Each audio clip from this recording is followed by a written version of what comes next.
Now stay tuned to the following radio broadcast. You're listening to the Victory Station, AM 1360. We're glad you chose us. Thank you.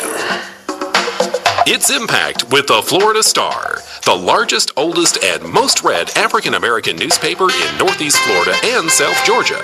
And now, here's the host, the publisher of the award-winning Florida Star, Clara McLaughlin.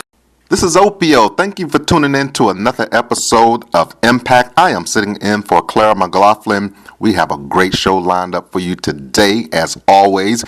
First, we have Ben Frazier of the SCLC. He's going to talk about the Vernell Bing case. Also, we have Mr. Robert Moni. He has a lawsuit against the Volusia County Sheriff's Department. And we have comedian Foxxy Gunn. She is on at the end of the show, so please stay tuned. You do not want to miss what we have going on for you today, right here on Impact. This is Opio, and I am speaking with no other than Mr. Ben Frazier. Many of you probably have seen him on TV, heard him on the radio, because this is a media guy. He is the communications director over at the SCLC right here in Jacksonville. How you doing, sir? I'm doing just fine. Thank you, first off, for allowing me to come on this program. Of course, I have some history in Jacksonville, Florida, Opio. A man by the name of Eric Simpson was an old friend of mine, and anyone in Jacksonville, Florida knows who Eric Simpson is and his tremendous role in local history as the original owner and editor of the Florida Star newspaper when I was cutting my eye teeth, as the saying goes, when I was knee-high to a duck. I met with Mr. Simpson, and we talked about the role that race played in the fire department in Jacksonville, and he gave me the impetus, the fire in the belly as a journalist to begin with. I give him that credit, so that to do anything in conjunction with his famous history and the famous history of the Florida Star, I am indeed honored. Why do you do this, and how did you get into the idea that media is the way to push forward and in your adult life, and why black as an area that you're into? Well, that's an interesting question that you ask. You have to understand the chronology of my history and my involvement in the media. I started out at WOBS, which used to be the black radio station in the days of old. I grew up also as an anchor person for the Mutual Black Network, and we started our coverage of the wars in the wars of liberation in Africa, and we always saw our roles as advocacy journalists. We never saw our simple role as just reporting the facts. We sought to tell you like it is, and its impact on black people, whether it's in the third world or over here on this part in the States. So yes, I'm an advocacy journalist. I don't make pull any punches about it. I want to tell it like it is, because so much of the media is not based on my experience. People who are alien to my culture attempt to interpret the facts the way they see it with their reference point.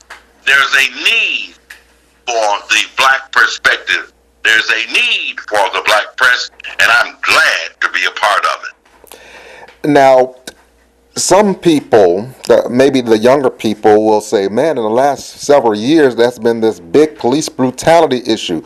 But there's been police brutality issue ever since the slave catcher days of the 1800s and probably even before. Talk a little bit about the whole issue, particularly the current issue where we are dealing with around the country, police brutality and police abuse and police murders. Well, we understand that it is the law enforcement part of our society that's always enforced slavery. I mean, you can take it back to 1820 and the Missouri Compromise, or you can take it back to the Fugitive Slave Act of 1850, when they went from the south to the north to bring back anybody who had succeeded in escaping. You can talk about the brutality that we experienced from the Civil War up into the First World War, when, of course, we dealt with Reconstruction and the greatest lynching that ever happened in this country, the lynchings that took place, the white riots that took place, the destruction of Black Wall Street. You understand that police brutality is nothing new, and that police have always been a part of enforcing that culture. The problem that we refuse to grasp, the problem that we want to attempt to sweep under the rug, the problem that we want to build walls about to stop people from coming over here, is that one word called racism. We're talking about racial animus. We're talking about that feeling of animosity, that feeling of ill will, that intense dislike, that hatred that people have based on the color of a person's skin and not the content of a person's character. We have to be real. We must accept and stare straight in the eyes, grab the bull by the horns, and shake hands with the fact that racism is probably the single most important feature of contemporary American politics. Now, we know that other things are involved: class and gender and religion and political views, even regions. But if we want to understand what I would suggest to be the broad contours of American politics today, you can't do it unless you provide us and move in the direction of an honest examination of race. Now, let's talk about law enforcement in the black community. It didn't start with Trayvon Martin. It didn't start with Mike in Ferguson. It started long before then. But since then, we've seen so many of these ugly, sordid examples of man's inhumanity to man go down in cities across America, right here in our own hometown. Now, speaking of our own hometown, there was a Vernell Bing shooting that ended up happening. They say it was a car chase. The eyewitness say the guy got out of the car. He was limping away from the police officer, Landreville, when he was shot in the head. Talk about that whole case and the SCLC's involvement in it. Well, certainly, there have been many other cases that the involvement of police and police shootings have, in fact, been questionable in this town, our town, Jacksonville, Florida. It didn't start with Vernell Bing. There are other names that we could mention, but let's focus on Bing here. Here we are, 100 days after his burial over in Rest Lawn, and they still haven't given us any honest answers. We're still waiting patiently 100 days later. So the question we ask is, why did that white JSO police officer, Tyler Landreville, unholster his gun as Vernell Bing Jr., age 22, after a 3.5-mile chase, limp away from him, unarmed and disoriented? Why did that police officer pull his weapon, endangering not only Mr. Bing Jr.'s life, but the lives of other people who were around? Why did they do that on May 22nd, 2016 at 9th and Liberty? 3 months later, Opio, we're still waiting on State Attorney Angela Corey. I call her Miss Ann. And we're still waiting on Sheriff Mike Williams and Lenny Curry, the mayor. I call them the Gang of Three. Massa and Miss Ann. Why are we still waiting for them to show real leadership? Why are we still waiting? They should step forth boldly. The same people who are espousing that this is just one Jacksonville. We're all the same. Why are they standing back, not coming forward with the truth? We as a community, the black folks and the white folks, we want the truth with regard to the Bing investigation. It's not just the black thing. It's a truth thing. What we want is the truth, the whole truth, and nothing but the truth. Now, they say Landreville has put a statement out, but we have not seen that statement. Why haven't we seen that statement yet? You haven't seen that statement because of the FOP. You remember the FOP? Mm-hmm. These guys are all members, literally, of the same lodge, the Fraternal Order of Police. They're the ones who do the investigating. They investigate each other. They investigated the Bing murder, and that's what it was. It was an execution. They investigate themselves. My God, these are the same people. They barbecue together. They drink beers at the same places. They hang out. They tell the same jokes. And they investigate themselves. Now, the sheriff, who wants to go to barbershops and laugh and joke with black folks, wants us to believe that he can investigate, they can investigate themselves. I tell you that that is something akin to the box guarding the hen house. So I think that there should be an independent third-party investigation by the FDLE. Anytime a Jacksonville sheriff's officer fires a weapon in Duval County, it ought to be investigated by an outside authority. Now, will the FDLE come up with anything different than JSO? Probably not.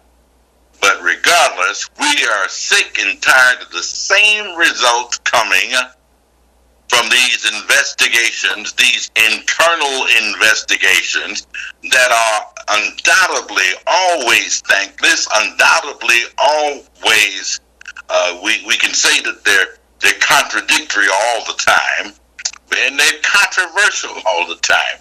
Nobody believes these investigations. Why is the sheriff still doing it? He needs to sign a memorandum of understanding. Sign it with the FDLE and allow them to investigate anything, anytime these guys shoot a weapon in Duval County. That's my feeling. So, what do you believe can be some remedies when we're looking at these police shootings? Because you mentioned the independent investigation. Do we need independent prosecutors? Do we need civilian review? Do we need cameras? What are some of the things that you believe that we need in order to remedy the problem? One of the main things we need is obviously body cameras. Now the sheriff says, after being against it in the beginning, then saying he couldn't find the money for it, now he says he's found the money for it. But now here's a sneaky little thing that they're doing right now, Opio.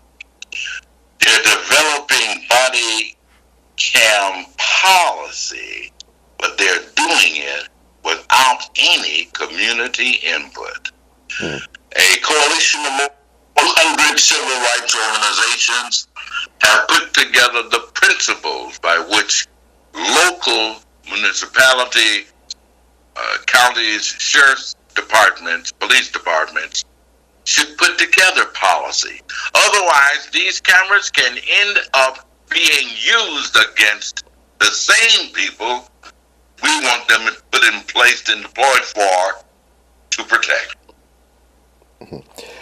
This is Opio. I'm speaking with Mr. Ben Frazier of the SCLC. Man, I really want to thank you for coming on. Tell people how they can get in contact with you. They want to join the SCLC. They want to come to the meetings. They want to stand out and fight with the SCLC. What can they do? Anything you need to do, contact me right through my email address, benfrazier BenFrazier985@yahoo.com. That's BenFrazier985@yahoo.com. We need your help. We need to end our craft pot mentality and unify. The community must be unified. We must work harder at working together. All right, Mr. Ben Frazier, thank you so much, sir. Thank you. Do you know what media received the first Eagle Award by the Jacksonville Sheriff's Office for being the most factual? The Florida Star. Do you know which media solely addresses issues of concern for African Americans? The Florida Star. Do you know which media carries local, state, national, and international news regarding African Americans? The Florida Star. Do you know the only media that carries a special section for our youth at home and the schedule for 3 black television networks? Now you know the Florida Star. Northeast Florida's largest, oldest, and most read African American newspaper, serving since 1951 in more than 200 locations. The Florida Star. News you can use, news you can trust. The People's Choice, striving to make a difference. Subscribe today. Call 766-8834. That's 766-8834. Pick up the Florida Star at over 200 locations, or to have it delivered, call 766-8834. The Florida Star, speaking truth to power. This is Opio, and I am speaking with Robert Moni of Port Orange. He's in Volusia County, and he has an issue with a Sheriff Ben Johnson. Mr. Moni, how are you? I'm doing okay. I'm considering, Well, tell us a little bit about what's going on over there in Volusia County with the sheriff. Well, I'm going to start where the point where I'm at now. I had to go to the extreme situation of filing a federal civil suit against Volusia County. It may be precedent setting. Every attorney told me you can't sue police for not doing their job, and I said, why not? I'm paying them, and it's fraud. When you're paying, you're not getting services rendered. That's fraud, and involves him not enforcing cocaine trafficking. And, okay, so this is Sheriff Ben Johnson. He's been a sheriff for like 16 years. He rose up through the ranks, became a SWAT guy, then ultimately they run for election, and he's been winning ever since, and now he's retiring. It looks like the sheriff has also had an issue some while back of people that were stealing money or stealing evidence out of the evidence room there. Cocaine, it seemed like that happened. It seemed like in his past he shot somebody when he was a police officer. But in your case, there was some drug dealing going on that really hindered your business. You tried to contact him a number of times, and he would not even speak with you. They wrote a story about this where they're saying that he did pay attention to what was going on there, but you feel that he did not do enough, or he did not do his job at all? Well, what happened is these guys immediately from the beginning told me they didn't like outsiders. I bought this property, and they had the perfect setup for cocaine distribution, and they didn't want anybody in here. And they told me flat out from the beginning they were connected to the sheriff, and this area doesn't like outsiders, and I didn't believe it. I left it alone until I finally found the proof that they had sabotaged my truck. I don't go around accusing until I get the evidence, and it took me 2 years when I took my truck apart to find out what they did to it. So what do you want the final outcome of all this to be? Okay, what I want is this network to be exposed, which is already happening, okay? Because he got taken out. Not only did he get taken out, but his chief deputy, Bobby Jones, who was indicted, it was in the 80s or 90s, where they were interdicting black people coming up out of South Florida. You'll see this if you do a Google search. It's Sheriff Vogel's tenure, and they were picking out black motorists coming up out of South Florida and shaking them down for drugs and money. And Bobby Jones and Mike Coffin. These are the same characters that have been around since the last scandal. And they find these vehicles with briefcases and suitcases full of coke and money.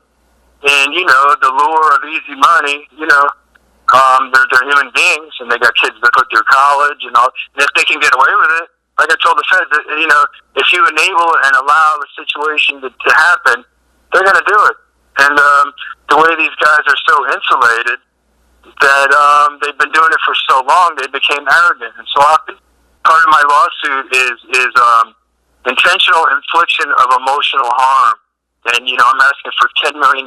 I really appreciate it. And we're going to be following this. This is Mr. Robert Moni of Port Orange. It's in Volusia County, which also includes Daytona Beach as well as DeLand. All right. Thank you, sir. Thank you. This is Opio, and I am speaking with Foxxy Gunn. This is Sheila. She's a comedian. How you doing, Sheila? I'm great. How you doing, Opio? Thank you for the opportunity. All right. Hey, tell us a little bit about yourself. How did you get into comedy?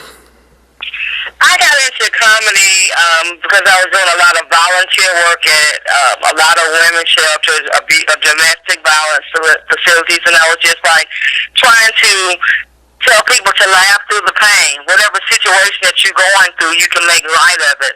So I just started to doing it that way, just a woman's empowerment thing, to laugh about various situations that you're going through. Instead of being consumed about the bad things, laugh about it. Laugh about the situation, and laughter gives you longevity. So that's how I got started.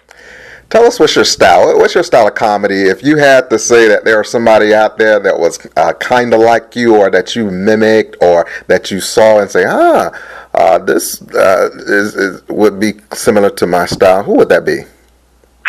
I think I'm a combo meal. I'm totally not like just any one person. Some people have said my style and my appearance looks like some Morgan. Someone said I kind of would do like Monique, but my style of comedy is clean comedy.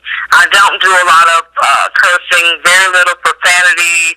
I don't talk about I talk about issues, current events, relationships, things that might affect women, things that might affect men in our community. So I just talk about mostly events, and I just make light of it. But I'm trying to inform people about what's going on in their life, and just laughing about this stuff, and actually making people think about what's going on.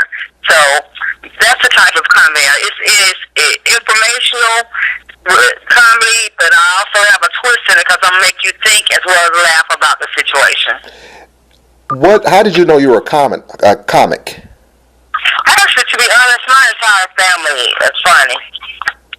My entire family is funny, and a lot of people would say, "You're very funny." Even when I was, I had a spat with the illness, and then I would go to my doctor's appointment. I would laugh and joke, and I just decided, hey, just go ahead and share it and get on stage. I started doing some open mics, and I was very successful with that. I had people to invite me to different venues.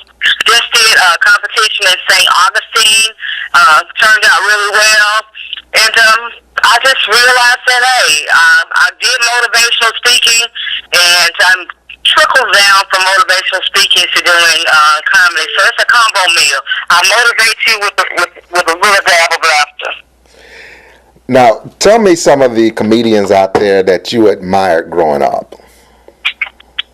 Let me tell you who I really admired coming up, and I thought was kind of funny. I like the older comedians. I like Fred Sanford. I like Esther. I thought she was very funny to me. One of my favorite comedians of all time is Bernie Mac, because he always made me laugh, and I still, if I'm at work or if I'm at home, I still YouTube Bernie Mac, and he always made me laugh, because you know what? He was always sober when he did his shows. He didn't have to have a drink. He didn't have to do anything. And he did like I do. We talk about our families. We talk about real life. And we just make people think, because if your life is funny, you can let that trickle down into your comedy. So, of all time, I think Bernie Mac is one of my favorites ever. And I'm a female comedian, but I try to mimic more Bernie Mac style. Now, is it your idea that comedians are really getting some shine now as a result of cable TV, as a result of YouTube, or do you feel like the comedians are still not getting their just due, the little people that are coming up? I truly believe comedians are coming out. It's so many comedians on YouTube. Even on my Facebook page, there are thousands of comedians. But you just have to be a little different to stand out. And like with Bounce TV, they have like various shows. various comedy shows. And just look at Kevin Hart. That was like awesome. He's a rock star among comedians. They have larger venues now. That, we would never think of comedians being able to sell out Veterans Memorial or the Convention Center. Comedians are packing the house that way because, people want to laugh. We're performers now, and people want to laugh. They want to think. They want to forget about the day they had. They want to laugh about things. So right now, it's an era for comedians. We're rising up, and a lot of comedians are acting, doing a lot of movies. So it's an awesome way to put yourself out there and to be in the limelight. So my answer is that comedians, a lot of us, and more than you would think about in the past. In the past, they would be like little small clubs, little small venues, but now they're blowing up. They're selling out larger venues because people are actually wanting to laugh more, and they're trying to get out there. So it's an awesome thing. Is there some topics that you feel that just off limits to you or should be off limits to comedians? I'm not one of those comedians who talks about, straight out blatantly talks about politics. I don't really talk about politics, and I don't talk about religion. I don't bash anyone's religion, politics, their gender, or sexual preference. Those are some topics that I don't give a dab into because I think those are sensitive topics. So those are things, politics, gender, sexual preference, religion, those are some items that I would probably never, ever get on stage and talk about. Now, there are comedians that church people like, and they can perform at churches. And are you one of those types of comedians? And I'm asking that because I heard that Bernie Mac first got his start at a funeral. I think as some family member died, and they say Bernie Mac got up there and began talking, and the whole church went crazy. And when he was younger, and ultimately, I think that led him into the world of comedy. Are you a type of person that a church can bring in and you can make a church laugh without offending anybody? I'm sure. Yes, I am. I have some stuff I have some stuff that I actually can do at a church event that's clean, and it's hilarious. We can talk about things that are going on in the church. Like the modern day church, and they're like open. They're more open to laugh about things rather than, not discussing issues or things that are going on in the church. And I think I would be open to do maybe churches or religious events, because I'm not going to bash anyone's religion. I'm going to talk about the various things that they do within those. I think that would be a good venue for me as well. I actually have done a couple of religious venues. It was like non-traditional, so I have a little experience with that. So it was awesome. This is Opio. I'm speaking to comedian Foxxy Gunn. She's an awesome sister.